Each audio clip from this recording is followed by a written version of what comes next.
O motor de combustão interna é uma máquina térmica. Centelhas elétricas saem das velas de ignição que fazem a mistura de ar e combustível queimar. Isso acontece dentro do cilindro, onde um pistão se movimenta para cima e para baixo.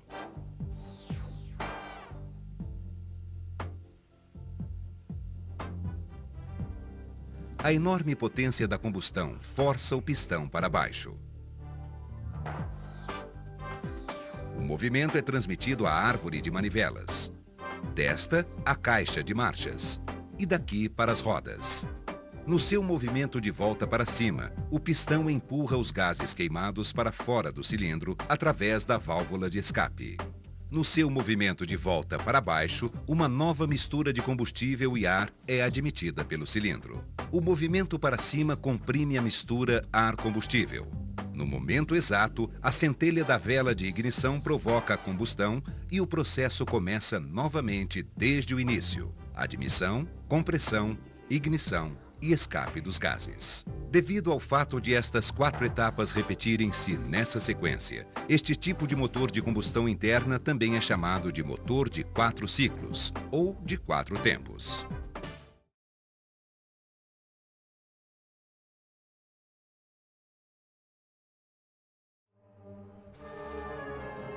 Esta é uma célula animal.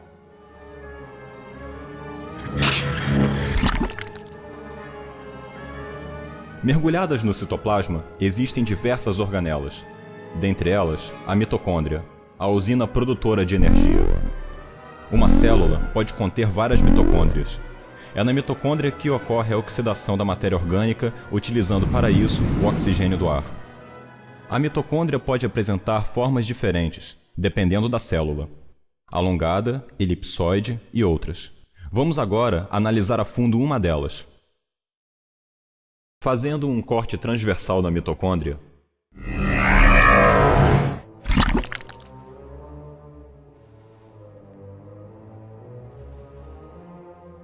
e observando-a no microscópio eletrônico, podemos ver 2 membranas, uma externa e outra interna altamente invaginada. Nas invaginações, há pequenas estruturas que se repetem ao longo da membrana.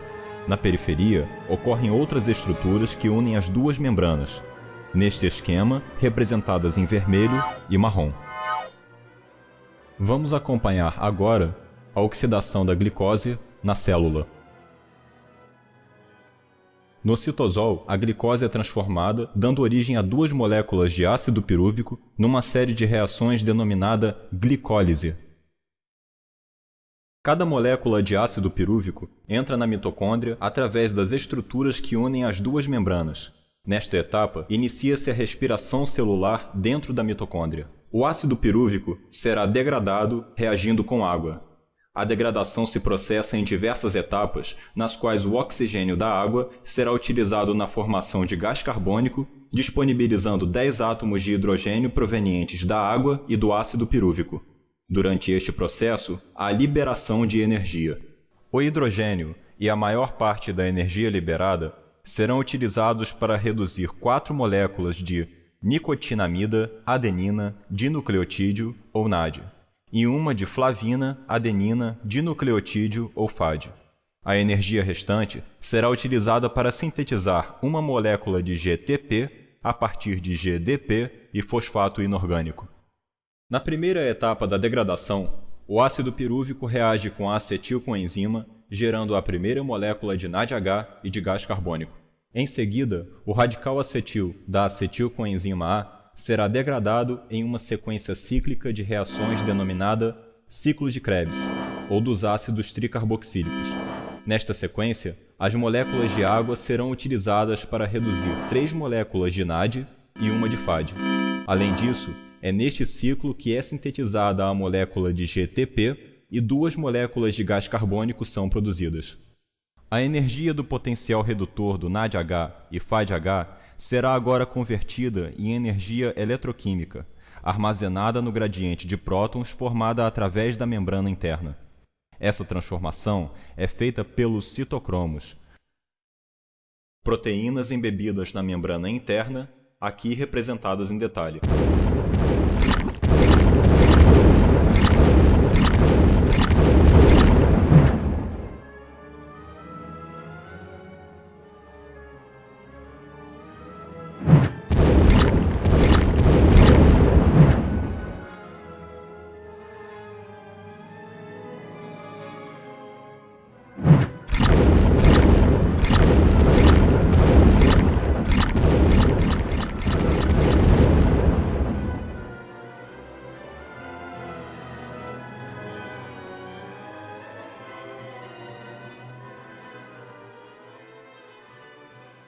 Os elétrons derivados do FADH e do NADH são transferidos sequencialmente aos citocromos e drenados ao final pelo oxigênio.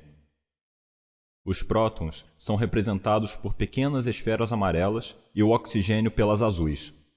Durante a transferência de elétrons entre os citocromos, prótons são bombeados do interior da mitocôndria para o espaço entre as membranas. Os elétrons da molécula de NADH percorrem 3 complexos de citocromos antes de reduzir o oxigênio, formando água.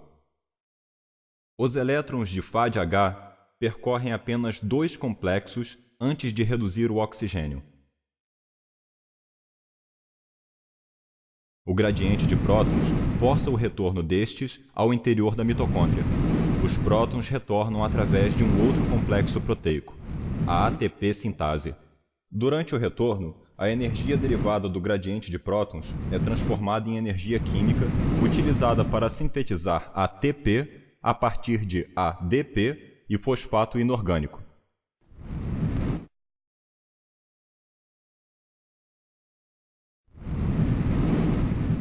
Durante essa transformação e síntese, o eixo do complexo da ATP sintase gira em torno de si e, simultaneamente, as demais subunidades passam por mudanças conformacionais.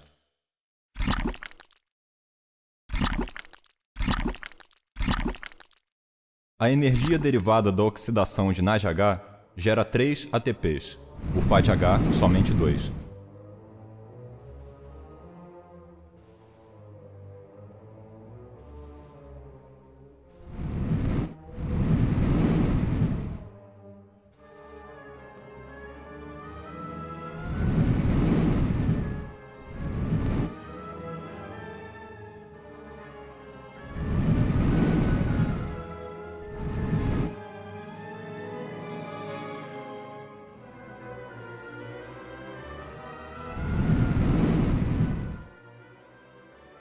O ATP sintetizado sai da mitocôndria através de trocadores, proteínas inseridas entre as duas membranas. Para cada ATP que sai da mitocôndria, uma molécula de ADP é importada do citosol. O fosfato inorgânico entra por um canal carreador distinto. O gradiente de prótons negativo internamente, além de promover a síntese de ATP, direciona tanto a entrada de PI em cotransporte com o próton, como a saída do ATP, que tem 3 cargas negativas, e a entrada de ADP, que tem somente 2. Em realidade, todas as reações de transformação de energia, desde o ciclo de Krebs até a síntese de ATP, ocorrem simultaneamente na mitocôndria. E essas reações Tá chato? Muito chato. Tá chato mesmo. Faz uma coisa mais animada aí, vai. Se vira, mitocôndria. Faz alguma coisa.